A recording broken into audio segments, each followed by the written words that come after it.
Once upon a time, in a faraway land called Hollywood, California, a newfangled invention called television was introducing an entire generation of youngsters to the medium's first action hero, Davy Crockett. Millions of future baby boomers took to wearing Davy's trademark coonskin cap until New York's Director of Safety advised the state's fire chiefs to seize fake caps from stores. Made of shredded paper, these knockoff caps had the unfortunate tendency to burst into flames when exposed to a live cigarette or spark. Welcome to the first widespread toy recall. Hi, I'm Andy Sachs for the Toy Industry Association. You know, the recent Chinese toy recalls have received a lot of media attention lately, but the fact is that toy safety has always been, and will continue to be, the #1 priority of the toy industry. Most toy companies go to great lengths to test the design and safety of their toys, and the industry works together to continuously improve its safety standards.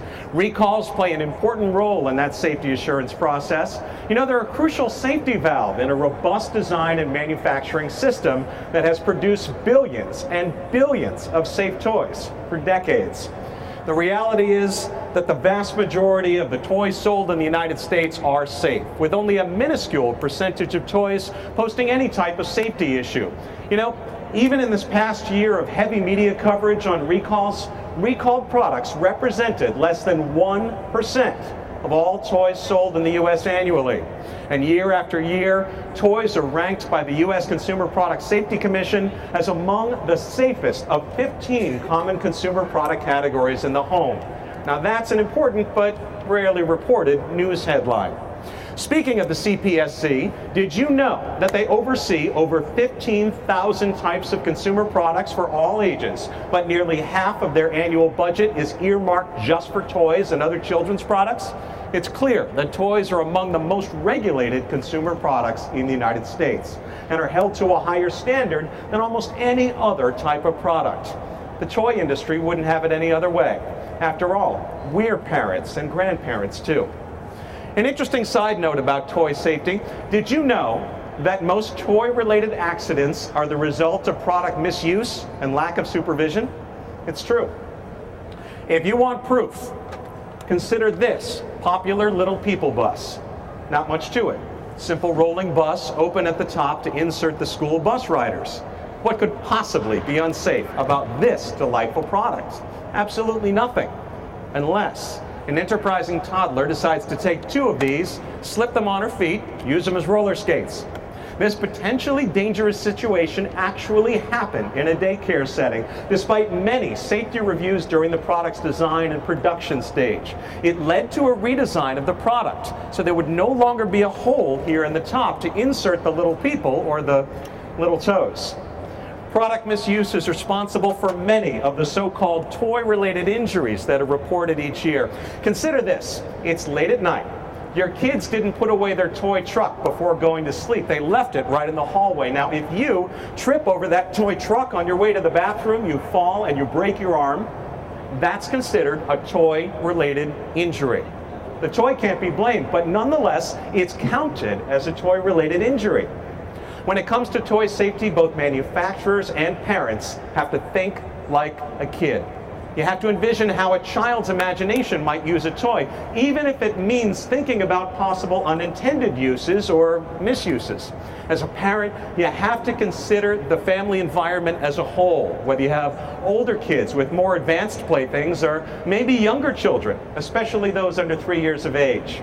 You also need to gauge the appropriate level of supervision necessary, as well as the hazards you can control. Toy manufacturers spend millions of dollars annually on toy safety. After all, new innovative toys often require new safety considerations, and standards really need to keep up with ever-changing trends in technology. Fortunately, TIA has always been at the forefront of the safety issue, going all the way back to the 1930s, when we established the Safety Standards Committee and we began a partnership with the National Safety Council. In 1946, the National Accident Reporting Service was formed, a result of TIA and NSC efforts. Then, in 1955, TIA worked with the American National Standards Institute, or ANSI, to establish a standard for the coating finishes on toys and other children's articles. It would be the beginning of a long and fruitful relationship that continues to this day. In 1958, the National Clearinghouse for Toy Injuries was instituted as a result of TIA and NSC efforts. And finally, in late 1969, the first attempt at a national safety standard for playthings, the Toy Safety Act, was signed into law by that original fun guy himself. The act authorized the Department of Health, Education, and Welfare, HEW, to test and ban hazardous toys. In 1972, one of the most important pieces of product safety legislation ever was passed, the Consumer Product Safety Act. This act created the Consumer Product Safety Commission, an independent agency charged with protecting the public from unreasonable risks of serious injury or death from more than 15,000 types of consumer products, including toys. By 1974, more than 1,500 toys had been banned by the CPSC. Among them, a Smokey the Bear tent that was, of all things, highly flammable. Bad Smokey. And remember those clacker balls? These two balls on a cord were recalled when it was discovered they could shatter when banged together with enough force. In the mid-1970s, the Toy Industry Association made history by drafting the first comprehensive toy safety standard for the industry, now known as ASTM F963. This standard examined all aspects of toy design, function, engineering, production, and normal use and abuse of toys to help make playtime safer. This included more than 100 separate safety tests and design specifications for toys. F963 is a living document calling for regular modifications and improvements. Indeed, the standard has been revised 8 times to date based on new product innovations, technology, and of course guided by incident data and child behavior. The toy industry, together with the CPSC and consumer representatives, all play an important cooperative role in its continuous updating and ensuring that F963 remains a model standard emulated throughout the world. In 1996, TIA arranged the first of many toy safety conferences for Chinese manufacturers in conjunction with the Chinese government and the CPSC. With toy production predominantly centered in China, the industry recognized the importance of going to the source to ensure toy safety. In 12 seminars held since 1996 in the toy production regions of China, TIA has educated more than 2,500 employees and managers from over 1,200 Chinese toy factories. Well, the dawn of the new millennium saw TIA pursue its leadership role in developing new programs and initiatives to promote toy safety, as well as responding to new safety issues. For instance, in May 2007, ASTM revised Toy Safety Standard F963, following a thorough review by a committee that included TIA, its members, and others. The new standard contains significant new requirements to address potential hazards involving elastic tether yo-yo balls and toys that contain certain powerful magnets that may be ingested by children. In the summer of 2007, excessive levels of lead were detected in a number of toys, beginning with several of the popular Thomas the Tank trains. Rigorous analysis showed a lapse in the testing and inspection process in the supply chain in China. Paint was erroneously certified as acceptable, but was not independently verified and tested to meet the safety standards. TIA and the industry immediately crafted an aggressive, multi-pronged response to address this apparent breakdown, alleviate product safety concerns, and restore consumer confidence in toy safety. Our actions included a call to members of Congress to propose mandatory safety testing legislation for all toys sold in the United States, as well as establishing protocols for the frequency and consistency of testing by accredited laboratories. TIA also launched a consumer website to both reassure and educate parents on the industry's rigorous safety standards and testing processes.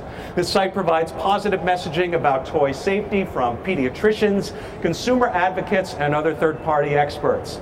Consumers can go behind the scenes and see a video of the rigorous testing behind the design and production of toys. The toy industry was positively recognized by legislators, regulators, and the media for these efforts to really address these issues head on. Senator Richard J. Durbin, who initiated the Senate toy safety hearing and called for immediate action, said, "This industry realizes that maintaining consumer confidence is critical." They did not go into denial. They accepted reality that they were selling toys. They held themselves to a higher standard. I am really pleased. What's coming in 2008?